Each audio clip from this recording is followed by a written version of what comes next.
Hello అందరికీ welcome to M J updates. కొత్త ఆసరా పెన్షన్ల గురించి అప్డేట్ అయితే చెప్పబోతున్నాను. సో వీడియోని స్కిప్ చేయకుండా కంప్లీట్గా చూడండి. మీరు కంప్లీట్గా చూస్తేనే మీకు ఇన్ఫర్మేషన్ అనేది అర్థమవుతుంది. అలాగే మన ఛానల్ ఎవరైనా కొత్తగా చూస్తూ ఉంటే లైక్ చేయండి, షేర్ చేయండి, సబ్స్క్రైబ్ అయితే చేసుకోండి. ఈ కొత్త ఆసరా పెన్షన్లు ఎప్పుడు పెంచుతారా అని చాలామంది ఎదురు చూస్తూ ఉన్నారు. అలాగే చాలామంది ఈ పెన్షన్లపైనే ఆధారపడి ఉన్నారు.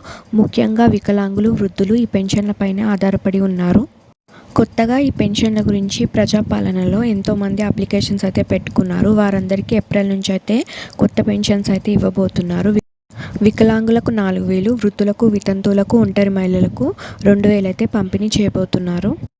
అలాగే ఇప్పుడు ఎవరైతే పెన్షన్స్ తీసుకుంటున్నారో పాతవారు, వారికి ముందులాగానే పాత పెన్షన్సే పంపిణీ చేశారు ఈ ఫిబ్రవరి నెల కూడా. అలాగే ఈ పెన్షన్లు ఎప్పుడు పెంచుతారని చాలామందికి చాలా డౌట్స్ అయితే ఉన్నాయి. ఈ పెన్షన్లు జూన్ తర్వాత అయితే పెంచబోతున్నారు. సో మీకు ఇన్ఫర్మేషన్ ఎలా అనిపించిందో నాకు కమెంట్స్లో చెప్పండి. Thanks for watching.